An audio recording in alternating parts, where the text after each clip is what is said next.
নমস্কার সকলকে আরো একবার অনেক অনেক স্বাগত শ্রীনিকার উইকলি আপডেটে।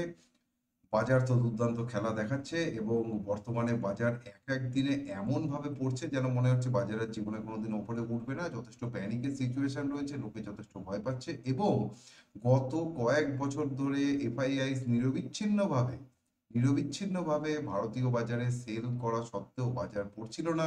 এই মুহূর্তে বাজার যখন কারেকশন করা শুরু করেছে সেই সময়ে সমস্ত দোষই কিন্তু এফআইআইস এর সেলিং এর উপর গিয়ে পড়ছে এবং সবাই এক প্রকার এটা ভেবে রেখেছে যে এফআইআইস এর সেলিং এর জন্যই এইটা হচ্ছে এবং বাজার নিচে পড়ছে। কিন্তু মাথায় রাখবেন, এফআইআইস এর সেলিং কিন্তু শুধুমাত্র গত 3 4 5 মাসে হয়নি।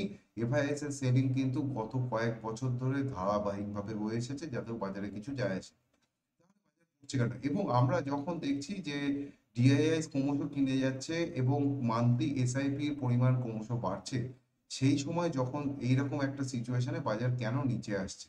তো বাজার নিচে আসার জন্য আমি যেটা আপনাদের সঙ্গে আগেই শেয়ার করেছি যে আমাদের ইউএস ডলারের সঙ্গে রুপিসের যে পতনটা হয়েছে, সেই পতনটা একটা বড় অংশের জন্য দায়ী এবং তার সঙ্গে বাজারের শিডিউল কারেকশন। শিডিউল কারেকশন কেন বলছি, এটাকে কিন্তু আমরা বেয়ার ট্রেন্ড এইভাবে বলতে পারবো না, এটা বুল মার্কেটের কারেকশন। আমি এই কথাটা বারবার বলছি, এটা বুল মার্কেটের কারেকশন। যদি আপনার কাছে ভালো কোয়ালিটির স্টক থাকে, যার চার্ট ভালো, সেই স্টক যদি ওপর থেকে 50%ও কারেক্ট হয়ে গিয়ে থাকে, তাতেও সেই স্টকটা আগামী কয়েক মাসের মধ্যে আবার সেই রেটে কিন্তু ফিরিয়ে নিয়ে আসবে। কিন্তু যদি উপযুক্ত টাইম ফ্রেমে স্টক, আমি টাইম ফ্রেম এই কথাটা উল্লেখ করছি কারণ প্রত্যেকটা স্টক তার নিজস্ব টাইম ফ্রেমে চলে। তো উপযুক্ত স্টক, যে স্টকের এখন সামনের দিনে আপট্রেন্ড হওয়ার সম্ভাবনা রয়েছে, এরকম স্টক না থেকে যদি আপনার কাছে যে স্টকে আপট্রেন্ড ইতিমধ্যে চলছিল এরকম স্টক থাকে যারা টপ আউট করে ফেলেছে, তাহলে কিন্তু আগামী কয়েক বছরের মধ্যে রেট আসা যথেষ্ট মুশকিল রয়েছে। প্রত্যেকটা কারেকশনই যখন শুরু হয় তখন কারেকশন শুরু হওয়ার সময় সেটা কখনোই বোঝা যাবে না এবং কারেকশনটা একটা লেভেল পর্যন্ত আসার পরে তারপরে গিয়ে বোঝা যায় যে কারেকশনটা কিরকম ভাবে চলবে। তার কারণ একদম ওপর থেকে যদি আপনি কারেকশনের কথা মাথায় রেখে কাজ করতে থাকেন, তাহলে আপনি না উপরের দিকে ট্রেড করতে পারবেন, না নিচের দিকে ট্রেড করতে পারবেন, না গুছিয়ে প্রফিট করতে পারবেন। আমরা যেটা বেসিক্যালি করে থাকি সেটা হচ্ছে আমরা একটু লং টার্মের দিকে তাকাই। একটু লং টার্ম, কিন্তু বাজার পড়েছে বলে সবাই যেভাবে লং টার্ম ইনভেস্টর হয়ে যায় সেরকম কথা বলছি না। আমরা বেসিক্যালি আমি আমি এখানে কি করি, আমি সবসময় মান্থলি চার্ট থেকে স্টক কিনি। তো মান্থলি চার্ট থেকে যদি আমি স্টক কিনি, তাহলে সেক্ষেত্রে সেই চার্টে এক্সিট আসতেও কিন্তু বেশ সময় লাগে, তার কারণ মান্থলি চার্টের স্টপ লসটা কিন্তু অনেকটা দূরে থাকে এবং মান্থলি চার্ট অনুযায়ী যেহেতু আমি ট্রেড করি সেহেতু আমার প্রফিটের রেঞ্জটা অনেক বেশি থাকে। হ্যাঁ, কিছু কিছু সময় হয়তো টাইম ফ্যাক্টর কিছুটা কাজ করে, কিন্তু প্রফিট মার্জিন যথেষ্ট বেশি থাকে। সেই জন্য আমি প্রেফার করি মান্থলি চার্ট থেকে কাজ করা। যখন বাজারে টাইম ফ্রেম মান্থলি টাইম ফ্রেমের স্টক যখন বাজারে প্রচুর অ্যাভেলেবেল রয়েছে, তখন আমার মান্থলি টাইম ফ্রেমে কিছুদিন সময় নিয়ে দরকার হলে প্রফিট করতে কোনো ক্ষতি নেই, কিন্তু তাতে প্রফিটের পরিমাণটা অনেক অনেক অনেক বেশি হয়। তো আমরা আজকে এই সপ্তাহে আমাদের বাজার কেমন চলতে পারে সেই নিয়ে আলোচনা শুরু করার আগে সবার প্রথমে যে কথাটা আপনাদেরকে জানাবো, শেয়ার বাজারে বিনিয়োগ সম্পূর্ণ ঝুঁকি সাপেক্ষ। এখন আপনারা তা অবশ্যই বুঝতে পারছেন যে কতটা ঝুঁকি সাপেক্ষ। তো শেয়ার বাজারে বিনিয়োগ করার জন্য আপনার নির্দিষ্ট পদ্ধতি জানা দরকার এবং নির্দিষ্ট টেকনিক যদি আপনার জানা না থাকে, তাহলে কিন্তু আপনার এখানে সমূহ বিপদ হতে পারে এবং লস হওয়া এক প্রকার নিশ্চিত, এটা ধরে রাখুন। সুতরাং জেনে বুঝে ভালোভাবে শিখে নিয়ে তবেই শেয়ার বাজারে বিনিয়োগ করুন, অথবা যিনি জানেন বুঝেন এমন কারো মাধ্যমে, ফাইন্যান্সিয়াল অ্যাডভাইজারের মাধ্যমে শেয়ার বাজারে বিনিয়োগ করুন। আমি এই ভিডিওতে আপনাদের সঙ্গে যে কথাগুলো শেয়ার করব সেগুলো সম্পূর্ণ প্রাইস অ্যাকশনের উপর বেস করে, আমি সাইকোলজি দিয়ে যেটা বুঝছি সেটা, এবং আমি মার্কেটের প্রতি কেমন বিহেভ করতে চলেছি সেইটা আপনাদের সঙ্গে আমি শেয়ার করছি। এখানে কোনো রকম বাই সেল হোল্ড কোনো রকম কোনো রেকমেন্ডেশন নেই। এবার এটা শুরু করার আগে আরেকটা কথা আপনাদেরকে বলে রাখি। দেখুন, সব থেকে বড় ব্যাপার শেয়ার বাজারে যেটা, সেটা হচ্ছে ভয়। ভয় কোথায় থাকে আপনাকে জানতে হবে, ভয় কোথায় থাকে। ভয় কিন্তু সর্বদা সবার ভবিষ্যতেই থাকে। ভয় না তো বর্তমানে আছে, না ভয় অতীতে রয়েছে। আপনি ভয় পান একমাত্র ভবিষ্যতের কথা চিন্তা করে। তো যিনি চার্ট একবার পড়তে শিখে যাবেন, তিনি কিন্তু এই ভয়টাকে জয় করে নিতে পারবেন। তার কারণ তিনি জানতে পারেন যে চার্টে কারেকশন শুরু হলে সেটা কতদূর পর্যন্ত কারেক্ট করবে। আমাদের সবথেকে ভয় এটাই থাকে যে ওপর থেকে একটা স্টক নিচে নামছে, নিচে নামছে মানে কি স্টকটা শেষ হয়ে যাবে? যেহেতু যেহেতু আমরা আম যারা যারা শিখে নিয়ে বাজারে আসে তারা নিচের এই লেভেলটাকে বুঝতে পারে। মার্কেটের একটা কথা মাথায় রাখবেন, মার্কেটে কিন্তু ওপরের রেঞ্জ বোঝা যায় না। মার্কেট ওপরে অনেক দূর পর্যন্ত যেতে পারে, তার লেভেল ছাড়িয়েও যেতে পারে। কিন্তু মার্কেট নিচে কতটা যাবে এটা কিন্তু খুব সহজেই বোঝা যায়। ওই জন্য যারা জেনে বুঝে শেয়ার বাজারে টাকা ইনভেস্ট করে তাদের কিন্তু প্যানিক বিষয়টা থাকে না, কারণ তারা জানে যে কতটা নিচে আসবে এবং তারা ট্রেড নেওয়ার আগে আগে থাকতেই তারা নিশ্চিত থাকে যে এই স্টকটা এতটা নিচে আসলে আমরা এখান থেকে কেটে দেবো, তো তারা লসটা কতটা হবে সেটা জেনে বুঝেই ট্রেড নেয়। সুতরাং যারা শিখে পড়ে নামে তাদের কিন্তু শেয়ার বাজারে ভয়টা থাকে না, এবং যারা এতদিন ধরে অপেক্ষা করছিলেন বাজারে একটা কারেকশন আসলে, কারেকশন আসলেই আমরা সেখানে এন্ট্রি করব, বাজার কেন এত বাড়ছে, কেন কারেকশন আসছে না, তাদের কিন্তু এইবার সময় এসছে। এইবার তাদেরকে অবশ্যই শিখে নিয়ে বাজারে নামা উচিত, কারণ এই সময় থেকে বাজারে নামলেই কিন্তু আবার একটা ভালো রকমের মজা পাওয়া যাবে, তবে অবশ্যই শিখে পড়ে নিয়ে। কারণ এর আগে যেমন হয়েছে বাজার একদম অন্ধের মতো দৌড়িয়ে উপরের দিকে চলে গিয়েছে, সেটা কিন্তু হবে না আর। সেটা এই মুহূর্তে হওয়া শেষ, যেটা প্রাইমারি ফেজ যেটা ছিল বুল মার্কেটে সেটা শেষ হয়ে গিয়েছে। এবার সিলেক্টিভ স্টক আস্তে আস্তে নিজেদের মতো করে বাড়বে। তো আপনি যদি স্টক স্পেসিফিক ভালো করে খুঁজে বার করতে না পারেন তাহলে কিন্তু এই বাজার থেকে আপনার প্রফিট করা যথেষ্ট কঠিন হবে। তো চলুন গিয়ে আমরা শুরু করি আজকে চার্ট দেখে। দেখি কি বলছে আমাদের চার্ট। এই সপ্তাহে কি হতে চলেছে নিফটিতে। দেখুন নিফটি ওপর থেকে এই যেটা একটা ডাউন স্লোপ চ্যানেলের মধ্যে ছিল, সেই ডাউন স্লোপ চ্যানেলের মধ্যে কিন্তু এসে পড়েছে এবং এখানে একটা সুন্দর জায়গায় পরপর 3 দিন ধরে এখানে একটা সাপোর্টের জায়গা তৈরি করেছে। আমি যখন এই রকম জায়গায় বাজার ছিল তখন আমি আপনাদেরকে বলেছিলাম যে বাজার যদি নিচের দিকে কাটে তাহলে এইটা সাদা দাগ কাটা উচিত না। তবে একটা কথা মাথায় রাখবেন, একেবারে সাদা দাগে তো দাঁড়াবে না, একটু ওপর নিচে করে দাঁড়াতে পারে। তো যথারীতি সেই কথা শুনে নিচে নেমে ওপরে একটা বাউন্স হয়ে আবার নিচে নেমেছে। এখন এই এক্সাক্ট পয়েন্টটাকে আপনি ধরে রাখুন 22,800। 22,800-কে যদি হোল্ড করতে পারে, নিফটি যদি 22,800-কে হোল্ড করতে পারে তাহলে সাইডওয়েজ ট্রেন্ড থাকবে বা হালকা হালকা বাউন্স আসবে। কিন্তু যদি 22,800-কে হোল্ড করতে না পারে তাহলে কিন্তু সোজা 22,000 থেকে 21,950 এই রেঞ্জে আসবে। 22,000 থেকে 21,950 এই রেঞ্জে আসবে। আমরা উইকলি চার্ট দেখলে সেটাকে ভালো করে বুঝতে পারবো। হ্যাঁ, এই রেঞ্জে এসে কিন্তু একটা দাঁড়ানোর সম্ভাবনা তৈরি হবে যদি এইটা কাটে। এখনো পর্যন্ত ঢালান সেরকমই রয়েছে। আমরা উইকলি চার্টের আরএসআই কেও দেখছি 50-র উপরে সাস্টেন করতে পারছে না, তো উইকলি চার্টে হালকা একটা ডাউন ট্রেন্ড এখানে দেখা যাচ্ছে। এবং ডেইলি চার্টে তো অবশ্যই 50-র উপরে সাস্টেন করতে পারছে না বলেই কিন্তু নিচে পড়ে রয়েছে। একবার যদি 50-র উপরে সাস্টেন করে, কিভাবে করবে আমি আপনাদের এখানে ব্লুপ্রিন্ট দিয়ে দিচ্ছি, মার্কেট ওঠার আগে খেয়াল রাখবেন। এখান থেকে কিন্তু এই আরএসআই উপরে উঠবে এবং 70 পার করে উপরে উঠবে বা 70-এ ধাক্কা খাবে, খেয়ে একবার নিচে আসবে, নিচে এসে 50-এর আশপাশ থেকে ঘুরে উঠে যাবে। এইটা যখন হবে তখন কিন্তু এইটা হওয়ার পরে তারপর রিভার্সাল আসবে, তার আগে কিন্তু আসবে না। এবং ডেলি চার্টে সেটা দেখা যাবে। যদি আমরা 60 মিনিটের চার্টকে খেয়াল করি তাহলে 60 মিনিটের চার্টে দেখা যাচ্ছে যে বাউন্স একদমই সাস্টেন করছে না এবং নিচে পড়ে রয়েছে, কারণ ডেলি এবং উইকলি দুটোই নিচে রয়েছে। তো সেক্ষেত্রে এটা কিন্তু এটাই এক্সপেক্টেড যে নিফটিতে এরকম কারেকশন চলবে। তো এই সপ্তাহে যদি এইটা কেটে দেয় তাহলে কিন্তু পুরো এইখানে এসে দাঁড়ানোরই সম্ভাবনা রয়েছে, নয়তো সাইডওয়েজ থাকার একটা সম্ভাবনা দেখা যাচ্ছে।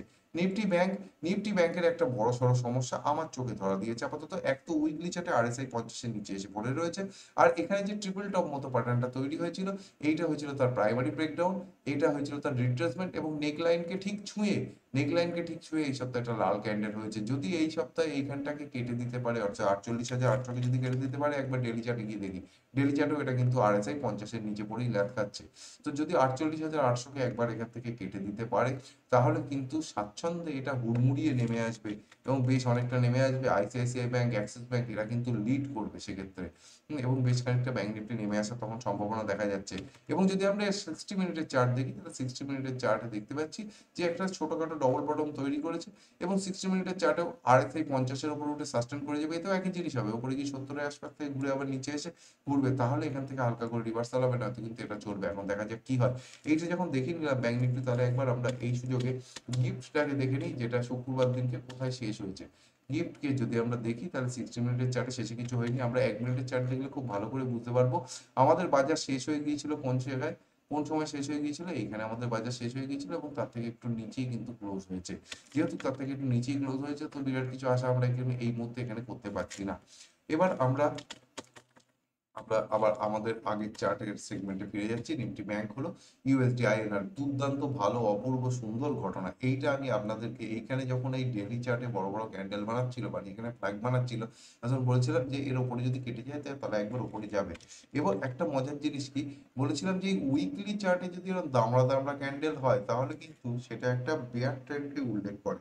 উইকলি চার্টে যদি বড় বড় ক্যান্ডেল হয় তাহলে কিন্তু সেটা একটা মানে যদি ওপরের দিকে বড় বড় ক্যান্ডেল হয় তাহলে মাথায় রাখবেন যে এরপরে একটা কারেকশন আসন্ন, সেটা কিন্তু এখানে পরিষ্কার দেখা যাবে। এবং এখানে একটা সুন্দর রিভার্সাল প্যাটার্ন তৈরি হয়েছে, সুন্দর রিভার্সাল প্যাটার্ন একটা তৈরি হয়েছে। জাস্ট ইউএসডি আইএনআর কে করতে হবে কি, ইউএসডি আইএনআর কে যেখানে শেষ হয়েছে এই এই বডিটাই ধরুন না, 84-50, সরি 86-50, এই বডিটাকে ধরুন 86-50, এখন রয়েছে 86-58, 86-50-এর নিচে খুলে সাস্টেন করে গেলে প্রাইমারি ভাবে এখানে চলে আসবে 85-50, অর্থাৎ 1 টাকার এখানে কিন্তু একটা কারেকশন হবে। এবং আরএসআই তে একটা দুর্দান্ত ডাইভারজেন্স উইকলি চার্টে দেখা যাচ্ছে।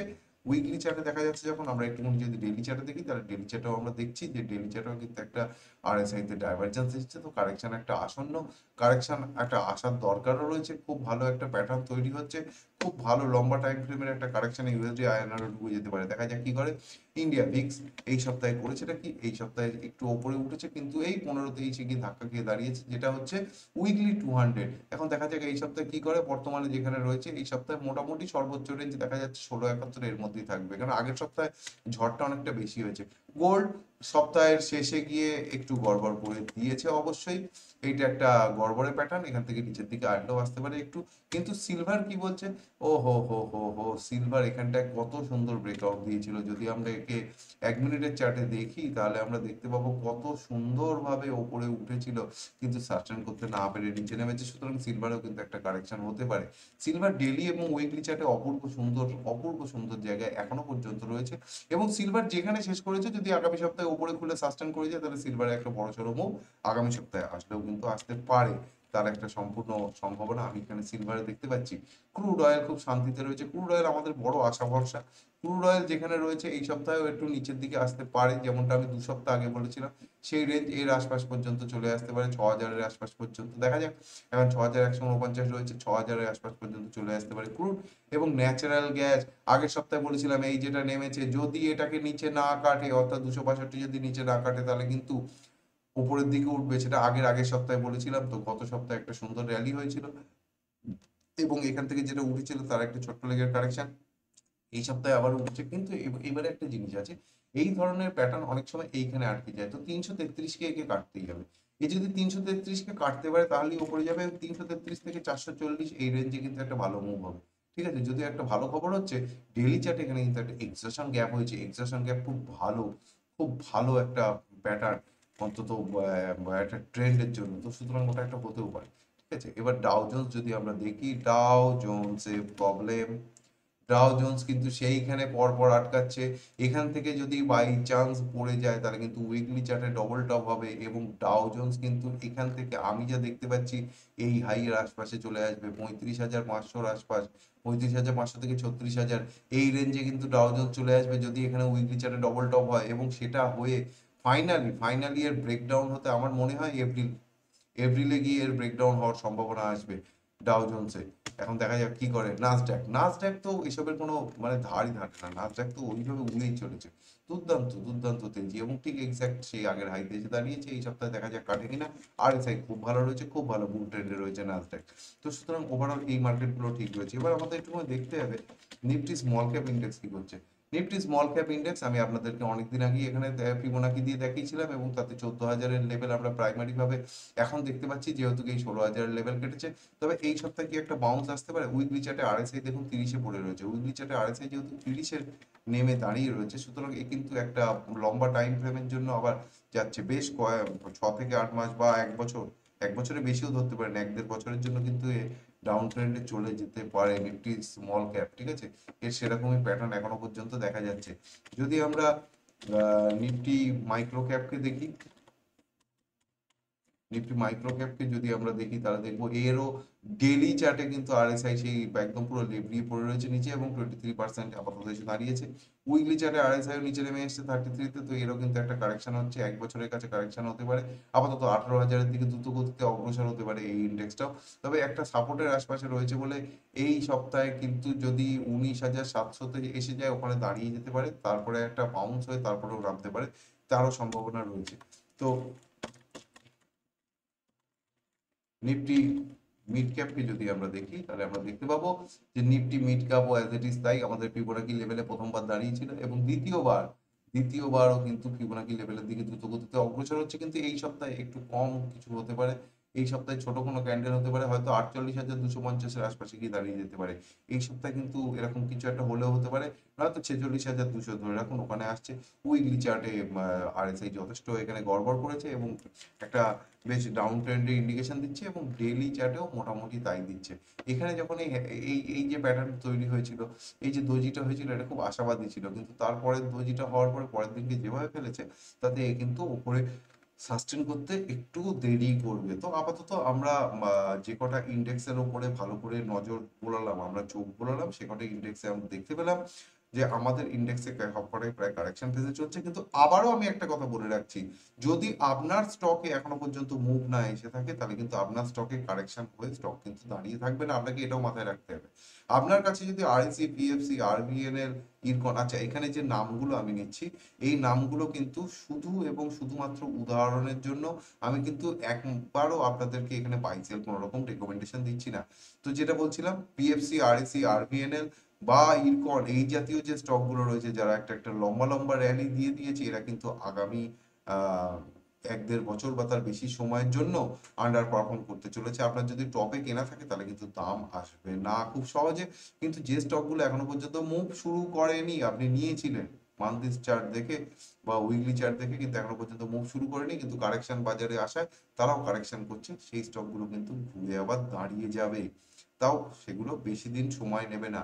আপাতত এইটা আদর্শ সময় শিখে পড়ে নিয়ে বাজারে আসা, যারা ওপরে টাকা লাগিয়েছিলেন তারা ঠিকঠাক জায়গায় লেভেল আসলে তখনই অ্যাভারেজিং করে নিন, বা যারা নিচে মানে অ্যাভারেজ করার আদর্শ জায়গা, এবং যারা নিচে কিনতে চান তাদের ইনস্টলমেন্ট দেওয়ার মতো বেশ কয়েকটা, মানে একবারে তো কিনতে নেই, খেপে খেপে কিনতে হয়, তো কয়েকটা ইনস্টলমেন্ট কিন্তু অলরেডি চলে এসেছে যেখানে কেনার মতো জায়গা। কিন্তু আবার একবার মনে করে দিই, বাই সাইড রেকমেন্ডেশন কিন্তু কিছুই নেই, শুধুমাত্র উদাহরণ পারপাসে আপনাদের সঙ্গে এগুলোকে শেয়ার করলাম। আশা করছি ভিডিওটা ভালো লাগবে। সবাই ভালো থাকুন, সুস্থ থাকুন এবং শেয়ার বাজার থেকে প্রচুর প্রফিট করুন, এই শুভকামনা জানিয়ে আজকের ভিডিও এখানেই শেষ করছি। জয় ভারত।